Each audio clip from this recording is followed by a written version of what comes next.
नमस्कार। तांत्रिक सम्राट पंडित सुशांत शास्त्री आज आपनादेर हाथेर जे अनेकगुलो जे रेखा आछे आमरा एई रेखागुलोके कोन रेखार की कार्यकारी बा कोन रेखाय किभाबे थाकले तार फलाफल की होते पारे सेई जोन्नो आज एई हाथेर उपरे तो अनेक रेखा आछे এই রেখার পরস্পতি রেখা আছে বা রেখার সঙ্গে যে এটা রয়েছে হাতের তালুর উপরে কিন্তু কয়েক হাজার আমাদের যে এই হস্ত রেখার উপরে কয়েক হাজার বই লেখন করা আছে। আজ থেকে না, পুরনো ঋষি মনি ঋষি পুরনো বেদ বেদান্ততে আমরাও পেয়েছি যে হাতের রেখার উপরে অনেক লেখা এবং অনেক পুঁথি নথিপত্র করা আছে। সেই জন্য হাতকে এই কয়েকটা কথা দিয়েই কিন্তু হাতকে সম্পূর্ণভাবে ব্যাখ্যা করা যায় না। সেই জন্য আমি কয়েকটা রেখাকে নিয়ে আমি আলোচনা করব। আজ বিশেষত জীবন রেখাটা হচ্ছে আমাদের, এটা হচ্ছে জীবন রেখা, এইটা নিয়ে একটা করব। হৃদয় রেখাটা নিয়ে করব, আর হচ্ছে বিবাহ রেখাটা। এই তিনটে রেখা নিয়ে আমি আজকে ছোট্ট একটা ভিডিও করব। প্লিজ আপনারা আমার ভিডিওটা সম্পূর্ণ দেখবেন এবং ভিডিওটা মনোযোগ দিয়ে দেখে এবং আপনাদের যদি জীবন রেখা বা হৃদয় রেখা বা বিবাহ রেখার মধ্যে যদি কোনো সমস্যা থাকে তাহলে আপনারা নিশ্চিত আপনাদের হাতের ছবি, ডান হাতের ছবি বা বাম হাতের ছবি, দু হাতের ছবি ফটো করে আমার হোয়াটসঅ্যাপ নাম্বারে পাঠিয়ে দিতে পারেন। আমি আপনাদের হাতের রেখা এবং হচ্ছে আপনাদের ডেট অফ বার্থ, জন্ম সময় আর স্থান আর নাম এটা লিখে পাঠালে আপনার হার্টের রেখাটা কিভাবে আছে বা কিসের জন্য আপনার শরীরের এত ব্যায়াম বা শরীর খারাপ দেখা দিচ্ছে এবং যাদের বিবাহতে বাধা আছে, বিবাহ হচ্ছে না বা বিবাহর কোনো সমস্যা আছে কি না, সেই জন্য আপনাদের আমি আজকে এই তিনটে রেখা নিয়ে আপনাদের সঙ্গে আলোচনা করব। প্লিজ আপনারা আমার ভিডিওটাকে লাইক, শেয়ার, সাবস্ক্রাইবার করবেন এবং আপনারা আমার সঙ্গে যেমন আছেন তেমনভাবে থাকবেন। যদি আপনাদের কোনো সমস্যা থাকে আমার স্ক্রিনে দেখবেন আমার নাম্বার চলছে, আমার স্ক্রিনে নাম্বারটায় ফোন করে ডাইরেক্ট আমার সঙ্গে কথা বলতে পারবেন।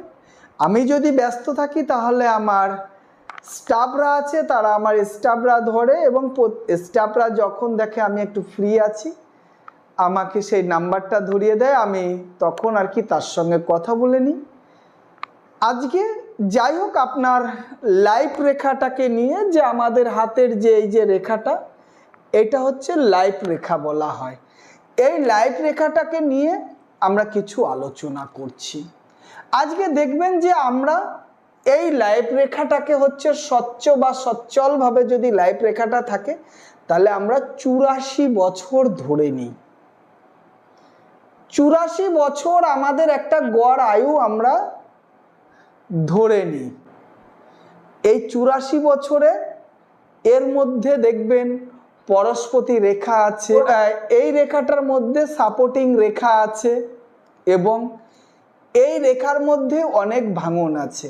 দেখবেন জীবন রেখার মধ্যে যদি আপনার 2-3টে ভাঙন থাকে বা এই রেখাটার থেকে যদি দেখা গেল এই রেখাটা ভাঙন হয়ে আবার এইখান থেকে রেখাটা উঠেছে, তাহলে আগে জানতে হবে যে আপনার এই রেখাটা কোন বয়সের থেকে উঠেছে। এবং সেই জন্য হচ্ছে দেখবেন যে অনেকের এই জীবন রেখার উপরে অনেক রকম মানে ভাঙন দেখা দিলে সেখানটায় কি হয়, অনেকের শরীর খারাপও দেখা দেয়, হার্টের রোগটাও দেখা দেয়। এবার সেটা আমাকে দেখতে হবে যে কিভাবে তার এই জীবন রেখার উপরে বা লাইফ রেখার উপরে ভাঙনটা পড়েছে, এবং এই ভাঙনটার থেকে কিভাবে যে আপনার পরস্পতি রেখা বা আপনার সাপোর্টিং রেখাটা উঠেছে, সেই রেখাটা কোথায় গিয়ে আপনাকে আবার ভাঙনে ফেলছে। দেখবেন অনেক মানুষ আছে, দেখা গেল 20-25 বছর বয়স, কিন্তু 20-25 বছর বয়স কিন্তু দেখা যাচ্ছে কি সে সারাদিনই অসুস্থতা থাকে।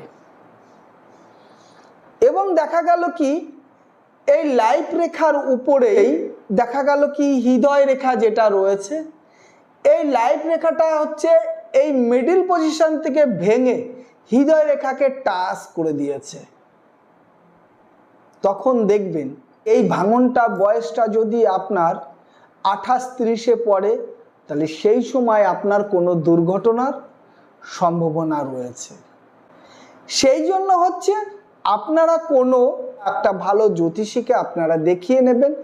যদি দেখছেন যে আপনার পরিবারের কোনো ব্যক্তি বা আপনি নিজে ব্যক্তি সুস্থ সবল, কোনো কারণ নেই, অকারণেই আপনি শরীর খারাপ এবং হচ্ছে কখনো এইটা হচ্ছে কখনো ওইটা হচ্ছে শরীরের মধ্যে, যে আপনার কখনো দেখা গেল কি কখনো গা ব্যথা, হাত ব্যথা, বা দেখা গেল কখনো আপনি চলার পথে অনেক রকম অসুবিধা দেখা দিচ্ছে, একবার আপনারা ডাক্তার যেরকম সাজেশন করছেন, একবার আপনারা একটা ভালো জ্যোতিষীকে আপনারা একবার দেখিয়ে নেবেন। তাতে কি হবে, সেই ভালো জ্যোতিষীটা আপনাকে রোগের কারণটা, যেরকম ডাক্তারবাবুরা একরকম ট্রিটমেন্ট আর জ্যোতিষশাস্ত্রে একরকম ট্রিটমেন্ট, যে আপনার এই আয়ুটা যখন ভাঙন পড়েছে তখন আপনার কি কি সমস্যা দেখা দিতে পারে, সেই সব সমস্যাগুলো কি কি কারণে হচ্ছে, গ্রহদশে হচ্ছে, কি গ্রহটাকে আপনাকে ফল্ট করছে, সেই জায়গাটাকে আগে আপনার দেখতে হবে।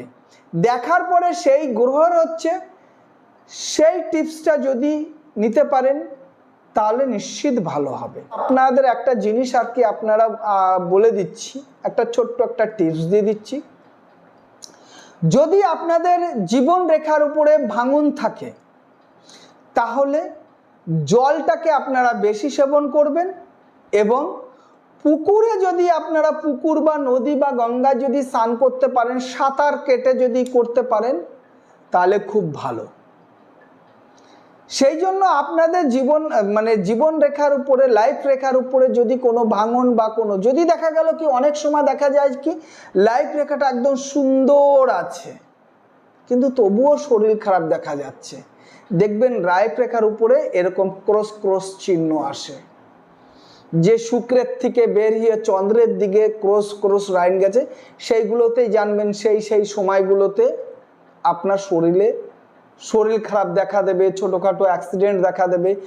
যদি দেখেন যে শুক্রের স্থানের থেকে চন্দ্রের দিকে কোনো রেখা স্পষ্ট এবং ভালোভাবে গিয়েছে, এটাকে 84 দিয়ে ভাগ দেবেন, দেখবেন তখন 84 দিয়ে ভাগ দেওয়ার পরে তখন দেখবেন যে আপনার ওই যে সুন্দর স্পষ্ট রেখাটা শুক্রের থেকে চন্দ্রেতে গিয়েছে সেটা কত বয়স পড়েছে, সেই বয়সটাকে আপনি যখনই ধরবেন 7 দিয়ে যখনই ভাগ দেবেন, সেই জায়গাটাকে একটা পরিমাণ মতন মেপে আপনি করবেন, দেখবেন সেই সময়টা আপনার দুর্ঘটনা ঘটবে বা শরীর খারাপ হবে, অ্যাক্সিডেন্ট হবে, এবং হচ্ছে আপনি কোনো মেডিকেলে অ্যাডমিট হবেন বা শরীর খারাপের কারণে এই হবে, কাটা চেরার ভাব থাকবে। তো আজ আপনাদের জীবনরেখা নিয়ে এইটুকুনই বলতেই হয়ে গেল। পরবর্তী ভিডিওটা আপনাদের আসবে হৃদয় রেখা আর লাইফ রেখার মধ্যে যে মিক্সনটা হলে কি হচ্ছে, হৃদয় রেখার মধ্যে অর্থ ইনকামের কি ব্যাপারটা আসছে সেটা আমি নেক্সট ভিডিওতে পাঠাবো, কারণ এই ভিডিওটা অনেক বড় হয়ে যাচ্ছে। সেই জন্য প্লিজ আপনারা এটা দেখবেন প্রত্যেক দিন। এখন আপনার হাতের তালুর ব্যাপারটাকে নিয়ে আমরা আলোচনা করব, এবং আজকে যেরকম জীবন রেখার কথাটা হয়েছে, কালকে হৃদয় রেখা বা মস্তক রেখা, তারপরে ভাগ্য রেখা, বিবাহ রেখা, এরকম এক একটা করে বলা হবে। জয় মা তারা, জয় মা তারা।